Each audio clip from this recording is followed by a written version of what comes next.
नमस्कार, news makers में आपका स्वागत है। मैं हूं प्रकाश हिंदुस्तानी। इस कार्यक्रम में हमारे आज के खास मेहमान हैं श्री जीपी पांडे जी, जो बीएसएनएल में वरिष्ठ महाप्रबंधक हैं। आपका स्वागत है हमारे स्टूडियो में। ये बताइए, बीएसएनएल की सेवाओं से लोग दूर भागते जा रहे हैं, ऐसा क्यों? देखिए, बीएसएनएल की सेवाओं से दूर तो नहीं जा रहे हैं। इसका जो कस्टमर बेस है बीएसएनएल का बहुत स्ट्रांग है और वो कहीं पे भी इरोड नहीं हो रहा है। ये जरूर है कि जो लो एंड कस्टमर्स हैं, यंगस्टर्स हैं, जिनके की रिक्वायरमेंट अलग होती है मोबाइल टेक्नोलॉजी की, वो शायद कुछ समय से दूर हो गए हैं, पर हम लोग प्रयास कर रहे हैं कि उनको भी अपने फोल्ड में वापस लेकर के आए। नए नए टैरिफ हम लोगों ने जारी किए हैं, नए नए सेवाएं जो हैं, वैल्यू एडेड सर्विसेज वगैरह दी हैं, जो यंगस्टर्स को बहुत अट्रैक्ट करती हैं। लोग कहते हैं कि आपका फ़ोन का कनेक्शन पाना उतना आसान नहीं है जितना कि प्राइवेट कंपनी का, ऐसा है?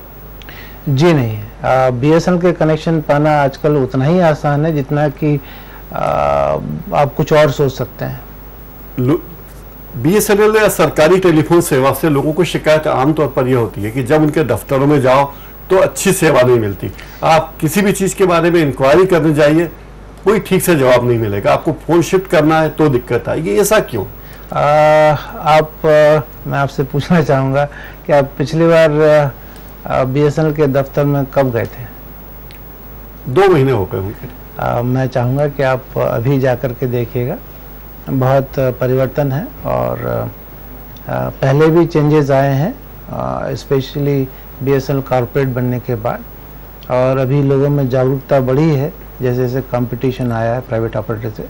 आपसे उम्मीद है कि आप दोनों जगह जाके देखिएगा कि बीएसएनएल के ऑफिस में कैसा व्यवहार होता है और बाहर जो नॉन बीएसएनएल या प्राइवेट कंपनीज है वहाँ पे क्या है। नॉन बीएसएनएल कंपनियों के दफ्तर बड़े अच्छे होते हैं, सजावटी होते हैं, वहाँ के एग्जीक्यूटिव अच्छे नौजवान होते हैं या लड़कियाँ होती हैं, उनकी ड्रेस बड़ी आकर्षक होती है, एयर कंडीशन दफ्तर होते हैं। ये चीज़ें वहाँ देखने में आई है। और आपके यहाँ जाकर देखो तो अधिकतर लोग उम्र दराज लोग होते हैं जिनमें बात करने में बहुत उत्साह नहीं होता, ऐसा क्यों?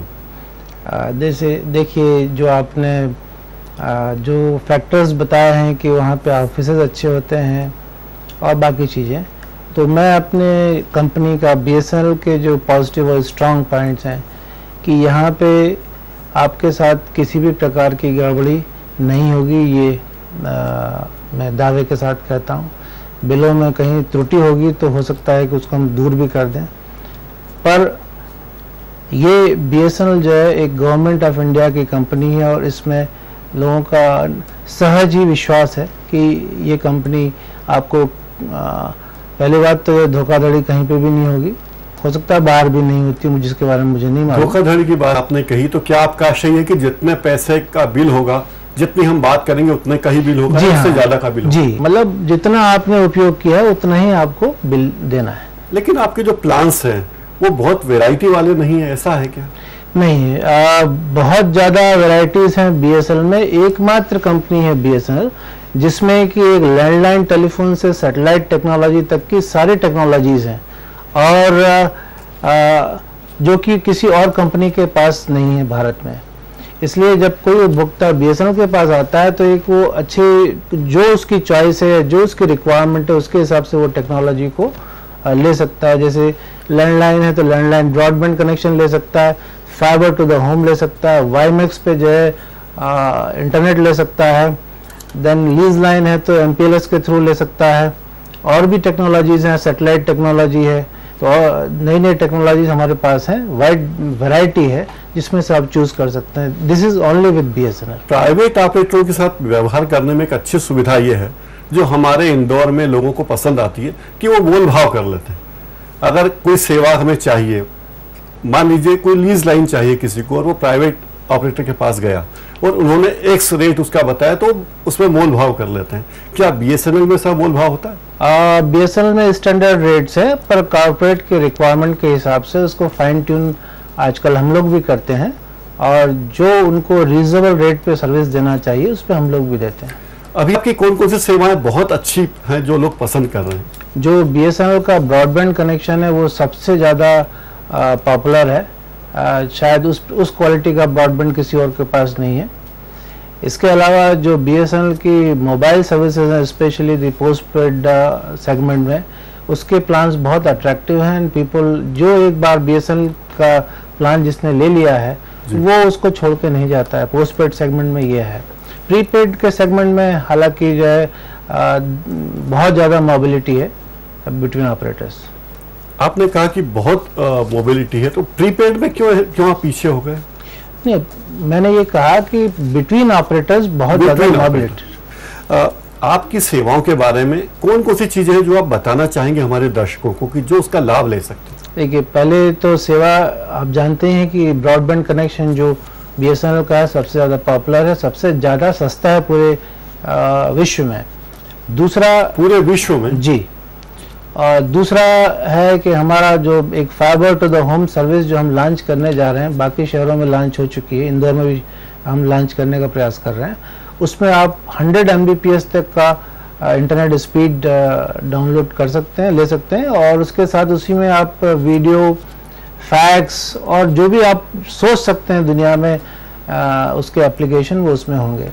रिसेंटली एक वीडियो टेलीफोनी यहाँ इंदौर में हमने लॉन्च की है 2 दिन पहले, जिसमें कि आप जिसके पास भी ब्रॉडबैंड है BSNL का, वो वीडियो टेलीफोनी का इंस्ट्रूमेंट या कंप्यूटर पे उसको यूज़ कर सकते हैं। इसमें आप सामने वाले का चलचित्र देख सकते हैं। इसके एप्लीकेशन जो है मेडिकल साइंस में, एजुकेशन में बहुत ज़्यादा है। कॉन्फ्रेंस फैसिलिटी भी उसमें अवेलेबल है। बड़े स्क्रीन पे भी आप जो है कॉन्फ्रेंसिंग कर सकते हैं। उसके अलावा एक सर्विस है, इसको वायरलेस ब्रॉडबैंड एक्सेस बोलते हैं, जो वाईमैक्स सर्विस कहलाती है। उसका भी हम लोग यहाँ इंदौर में कुछ समय बाद लॉन्च करेंगे, जिसमें कि जिसका डिप्लॉयमेंट टाइम लगभग बहुत ही नेग्लिजिबल होगा, क्योंकि वायरलेस सर्विस है। ये कितने रेट्स क्या है इनके, कैसे इसका उपयोग कर सकते हैं, क्या भाव है? ये रेट्स देखिए, जितनी अच्छी और जितनी फास्ट सर्विस चाहिए होगी उसके लिए आपको कुछ ना कुछ एक्स्ट्रा पे करना होगा, जैसे कि हर फील्ड में होता है। तो ब्रॉडबैंड की जो सर्विस है उससे बेहतर या फास्टर सर्विस चाहिए तो आप फाइबर टू द होम ले सकते हैं। उसके साथ साथ आप वाईमैक्स भी ले पाएंगे। बहुत ज़्यादा डिफरेंस नहीं है, ऐसे जस्ट जो है ₹1 का ₹1.25 इस प्रकार का जो है उनका रेशो होगा। पर अभी तो आपकी ब्रॉडबैंड सेवाएं बहुत खराब चल रही हैं, कई जगह शिकायत आ रही, कहीं केबल कट जाता है। भोपाल में हाल ही कुछ आगजनी की घटना हो गई, बड़ी दुर्घटनाएं हुई, इसमें परेशान हो रहे हैं लोग, नंबर लगता नहीं है आपका। देखिए, जैसा आपको मालूम है कि इंदौर और भोपाल ऐसे 2 शहर हैं मध्य प्रदेश के जहाँ पे सबसे ज़्यादा रोड के कंस्ट्रक्शन का काम चल रहा है। और जब मैं भोपाल में था यहाँ आने के पहले, तो वहाँ पे एक समन्वय समिति का गठन करवाया था, जिससे कि वहाँ के जो घटनाएं हैं केबल कटने की लगभग कम सी हो गई थी। ऐसे ही मेरा प्रयास यहाँ पे इंदौर में आने के बाद है कि डिफरेंट डिपार्टमेंट्स हैं जिनके साथ एक समन्वय बिठा करके और हम लोग चलेंगे ताकि BSNL के केबल्स ना कटें। इस दिशा में विभिन्न अधिकारियों से और उनसे बात हो रही है, विभागों से, और शीघ्र ही मैं समझता हूँ कि इस प्रकार का समन्वय बनाने में हम लोग। पांडे साहब, जब प्राइवेट ऑपरेटर्स को छूट दी गई थी इस सेवा को प्रदान करने के लिए, तब ये बात थी कि रूरल टेलीफोनी को बहुत बढ़ावा मिलेगा, लेकिन रूरल टेलीफोनी अभी भी BSNL के ही मत है, ऐसा है क्या? देखिए, BSNL जो है भारत सरकारी कंपनी है और वो सिर्फ मुनाफा बनाने के लिए नहीं है। इसका एक सोशल रिस्पॉन्सिबिलिटी है, सामाजिक दायित्व है, इसलिए हम लोग अभी भी जो है उस सर्विस को दे रहे हैं। हालांकि उससे BSNL को बहुत कठिनाई और नुकसान भी हो रहा है, बट स्टिल क्योंकि ये आपकी कंपनी है, पब्लिक की कंपनी है, तो ये सेवाएं हम देंगे और देते रहेंगे। ये मिनी नवरत्न कंपनी है, भारी मुनाफा होता है इस कंपनी को, वो कहाँ जाता है मुनाफा? देखिए, पिछले कुछ समय से BSNL कुछ घाटे में है और वो घाटा मतलब साल दर साल जो है कम होता जा रहा है, और अगले 2 सालों में शायद हम लोग फिर से प्रॉफिटेबल कंपनी बन जाएंगे। तो आज वो मुनाफा नहीं है जितना आप सोचते हैं, सिर्फ हम लोग समाज की सेवा के लिए जो है सब मुनाफा इस शर्त में नहीं कि आने वाले पैसे को अगर गिने तो, लेकिन जितने रिसोर्सेस आपके पास हैं देश में, सारी सेवाएं, दूसरी कंपनियों की सेवाएं आपकी सेवाओं पर निर्भर है। तो ये सब चीजें जो आपके दफ्तर देश के हर शहर में, हर कस्बे में, गांव तक में कई जगह है, कई जगह आपकी बड़ी प्रॉपर्टी है, उस सब का वैल्यूएशन जिस तरह हो रहा है, बढ़ता जा रहा है, इसीलिए उसे नवरत्न कंपनियों में गिना गया। और एक जमाने में सबसे ज्यादा आकर्षण का केंद्र होता था ये मंत्रालय और ये विभाग। तो अब क्या हो गया इसे? देखिए, जैसा आपको विदित होगा कि बीइंग इन गवर्नमेंट सेक्टर, यहाँ पे जो हमारी आय होती है उसका एक बड़ा हिस्सा जो है एम्प्लॉयज़ की सैलरीज पे, लगभग 50 से 60% जो है सैलरी पे खर्च होता है, ये सबको विदित है। जबकि यही फिगर जो है प्राइवेट कंपनी में 10 से 15% के बीच में होता है। ये हमारी एक लिमिटेशन है, और उस लिमिटेशन के होने के बावजूद हम लोग सारी सेवाएं अपने ग्राहकों को दे रहे हैं, इसमें मुझे फ़ख्र है। तो जो बात हम लोग कह रहे हैं कि इतना जो इंफ्रास्ट्रक्चर है उसके रहते भी एक बड़ा एक्सपेंडिचर हमारा जो है सैलरीज पे हो रहा है, दैट इज़ द लिमिटेशन। तो आप इसे बर्डन क्यों मानते हैं? ये एक जवाबदारी है कि आपकी कंपनी में काम करने वाले लोग जब रिटायर होंगे तो उन्हें पेंशन मिलेगी, उनका घर बार चलेगा, उन्हें भविष्य की चिंता नहीं होगी। नहीं, वो तो हमारे रियल एसेट हैं, इसमें कोई शक नहीं कि यहाँ कंपनी का हर एक कर्मचारी मेरे टीम का एक अभिन्न भाग है और वो कंट्रीब्यूट कर रहा है। पर एक जिस रेशो की बात करते हैं हम लोग, एक प्राइवेट कंपनी में जो है एक यंगस्टर है वो 10 से 15 हज़ार की नौकरी पे उतना ही काम करता है जितना कि यहाँ पे एक मैच्योर्ड जो कर्मचारी है उसकी तनख्वाह थोड़ी ज़्यादा है। तो इस वजह से कहीं ना कहीं हम लोग उस फील्ड में इतनी तनख्वाह होने के बाद भी आपके विभाग के कर्मचारी हमेशा आंदोलन पे उतारू रहते हैं, क्या कारण? नहीं, आंदोलन पे तो उतरने के उनके अपने सबके कारण होते हैं, जिसके बारे में मैं कुछ कहना उचित नहीं समझूंगा। पर फिर भी जब वो काम पे होते हैं और तो बड़े डेडिकेशन से और बहुत हार्ड वर्क करते हैं। इंदौर में आपको क्या चुनौती लगती है, क्या करना है आपको इंदौर में? यहाँ पे सबसे बड़ी चुनौती जो है ग्राहक का विश्वास फिर से जगाना है, और यहाँ पे जो लैंडलाइन नेटवर्क है, ब्रॉडबैंड नेटवर्क है, उसमें जो भी सुधार संभव है वो करना है। सेकेंडली जो है मोबाइल नेटवर्क में सुधार की गुंजाइश है, एक तो उसमें सुधार करके और फिर अपने जो एम्प्लॉयज़ हैं, मेरे टीम है BSNL की, उसको एक एनर्जाइज करना है, सिनर्जाइज करना है उनको, और एग्जिस्टिंग कस्टमर में संतोष पैदा करना हाईएस्ट लेवल का, वो एक मेरी प्रायोरिटी है।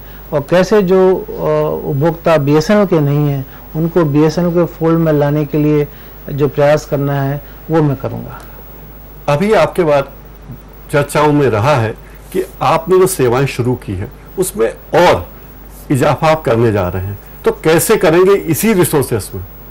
रिसोर्सेज हैं उनका जो प्रॉपर यूटिलाइजेशन है, बेस्ट रिलोकेट करना, पूरे जो एक हमारे यहाँ ऑर्गेनाइजेशनल स्ट्रक्चर है उसमें कुछ चेंजेस करके, और जितने जो मैन पावर अवेलेबल है उनको बेस्ट पॉसिबल वे में यूज़ करके, और वो हमारा एक एम है। आपने एक SMS सेवा शुरू की है जिस पर कोई भी शिकायत हो तो क्या है वो SMS सेवा और नंबर क्या है उसका? नंबर तो 9425913111, ये 9425913111 1311। इसको खोलने का एक ये प्योरली SMS सेवा है। इस SMS पे मेरे उपभोक्ता मेरे तक डायरेक्टली अपनी फीडबैक, अपने विचार प्रकट कर सकते हैं, नई सेवाएं भी ले सकते हैं उस पर SMS करके। और इसका उद्देश्य ये है कि मैं जब ऑफिस में होता हूं तो हर एक उपभोक्ता को मैं शायद बात नहीं कर पाता हूं व्यस्तता की वजह से या मीटिंग्स की वजह से जो भी है, तो पर संवाद जो है उनका इस्टेब्लिश हो, उनकी जो भावनाएं मुझ तक डायरेक्टली पहुंचे, इसके लिए सेवा शुरू की है। आप खुद इसको मॉनिटर करते हैं या कोई आपके सहयोगी करते हैं? मेरे ऑफिस में एक व्यक्ति डेजिग्नेटेड है, वो इस पे जितने SMS आते हैं वो एक उसमें रिकॉर्ड करते हैं रजिस्टर में और मेरे पास लाते हैं, फिर उनको जो भी उसका निदान होता है हम लोग उसको करके उनको फीडबैक भी देते हैं। तो BSNL शासकीय सेवा, लेकिन अक्सर देखने में आता है कि आज थाने का फोन कटा हुआ है, आज RTO दफ्तर का फोन कटा हुआ है, ऐसा क्योंकि जरा सा बिल भरने में देरी होती है और आप जाके फोन काट देते हैं? देखिए, हम लोग नहीं काटते, ये सारी ऑटोमेटिक व्यवस्था है जो कि पुणे में हमारा सर्वर है, वहाँ वो मशीन है, उसको अगर दिखता है कि इस टेलीफोन नंबर का बिल नहीं भरा गया है तो ऑटोमेटिक डिस्कनेक्शन है, उसमें हम लोग ऐसी यहाँ से लोकली ऐसा कोई डिस्कनेक्शन नहीं। कोई ऐसी व्यवस्था नहीं हो सकती कि जो लोक उपयोग की वस्तुएं हैं, लोक उपयोग के विभाग हैं, वहां पर फोन कभी बंद ना हो? क्योंकि सरकारी प्रक्रियाओं में बिल का पेमेंट होते होते देर लगना स्वाभाविक। हाँ, इसके विषय में मैं कदम उठा रहा हूं, और आप आने वाले कुछ समय में देखेंगे कि कम से कम जो वाइटल टेलीफोन्स हैं जो पब्लिक के कन्वीनियंस के लिए हैं, जहां लॉ एंड ऑर्डर इन्वॉल्व है, उनके टेलीफोन डिस्कनेक्ट ना हो, इसकी मैं व्यवस्था करूंगा। पांडे जी, आप इंडियन टेलीकॉम सर्विसेज के अधिकारी हैं। 2002 में आपको सर्वोच्च सम्मान, इस सेवा का सर्वोच्च सम्मान बेहतर प्रबंधन का मिल चुका है, अति विशिष्ट सेवा पदक मिल चुका है। क्या है ये, और आपने क्या काम किया था कि आपको इतना बड़ा सम्मान दिया गया? इसमें कारगिल वार के दौरान वहाँ मैं जम्मू कश्मीर था और डिफेंस फोर्सेस को जो सेवाएं दी थी वो, और उसके बाद मैं खंडवा में दूरसंचार प्रबंधक था। वहाँ पे कुछ नए एक्सपेरिमेंट्स किए थे और वहाँ पे रेवेन्यू बढ़ी थी, बहुत टेक्निकल डेवलपमेंट हुआ था। उन सबको देखते हुए भारत सरकार ने, BSNL ने मुझे वो दिया था। अगर आपको 2 लाइन में ये बात कहनी हो कि BSNL का उपयोग क्यों करें, तो क्या बात बताएंगे आप? BSNL आपके लिए है, आपकी कंपनी है और आपके ही सुविधाओं के लिए चलती है, इसलिए जो है आपसे अनुरोध है कि आप इसमें विश्वास करते हुए इसका उपयोग करें। और मैं इंदौर के BSNL की तरफ से आपको वादा करता हूं कि आने वाले समय में आपको सर्वोच्च स्तर की सेवाएं देने का मैं कोशिश करूंगा। और अगर इसमें मुनाफा होगा तो वो इसी देश के काम आएगा, न कि विदेश जाएगा और अज्ञात लोगों के हाथ में जाएगा। जी। आप हमारे स्टूडियो पधारे, हमसे बातचीत की, आपका बहुत बहुत धन्यवाद। न्यूज़ मेकर्स में फिलहाल इतना ही।